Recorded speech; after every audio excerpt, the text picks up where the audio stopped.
ABŞ İrana Venezuelaya göndərdiyindən daha böyük qüvvə göndərir. Bunu Ağ Evdə keçirilən tədbir zamanı ABŞ lideri Donald Trump bildirib.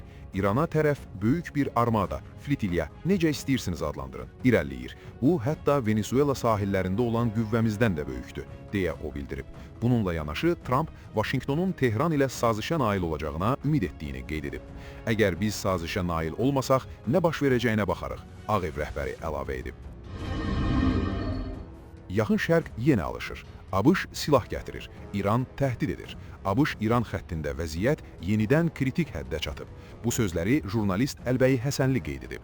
Vaşinqton Yaxın Şərqdə hərbi mövcudluğunu açıq şəkildə artırır. Bir aviadaşıyıcı zərbə qrupu, 8 S-Minis və yüzlərlə raket buraxılış sistemi artıq regionda döyüş hazırlığı vəziyyətindədir.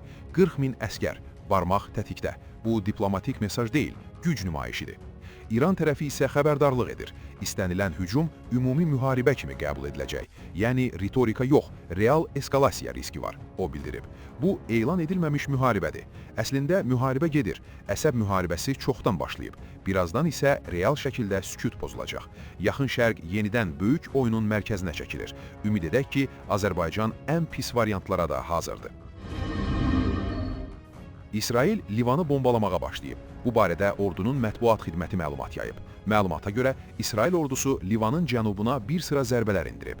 Bəyanata görə, onların hədəfi Hizbullahın hərbi infrastrukturudur. Zərbələr silah anbarlarına, müşahidə məntəqələrinə və logistika xətlərinə yönəlib.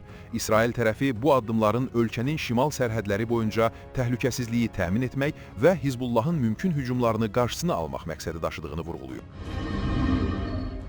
ABŞ Yaxın Şərqdə hərbi mövcudluğunu gücləndirməkdə davam edir. Məlumata görə, bölgəyə THAAD və Patriot hava hücumundan müdafiə sistemlərinin göndərilməsi sürətləndirilib. Bu addım, regionda artan təhlükəsizlik riskləri fonunda ABŞ və müttəfiqlərinin müdafiə imkanlarını artırmaq məqsədi daşıyır. Eyni zamanda, Böyük Britaniyaya məxsus Eurofighter Typhoon qırıcı təyyarələrinin Yaxın Şərqə yerləşdirildiyi bildirilir. Qırıcıların əsas vəzifəsinin İran tərəfindən mümkün hücum halında İsrailin hava məkanının qorunması olduğu qeyd olunur. Bununla paralel olaraq, İranın İsfahan nüvə obyektində təhlükəsizlik tədbirlərini sərtləşdirdiyi barədə məlumat yayılıb. Bildirilir ki, obyektin tunel girişləri torpaqla bağlanaraq mümkün zərbələrdən qorunmağa çalışılır. ABŞ Mərkəzi Komandanlığı yaydığı bəyanatda, Yaxın Şərqdə fəaliyyət göstərən ABŞ personalının, hərbi gəmilərinin və təyyarələrinin təhlükəsizliyinin təmin ediləcəyini vurğulayıb. Bəyanatda, həmçinin İran İslam İnqilabı Keşikçiləri Korpusunun təhlükəli və təxribat xarakterli addımlarına dözümlü yanaşılmayacağı açıq şəkildə ifadə olunub.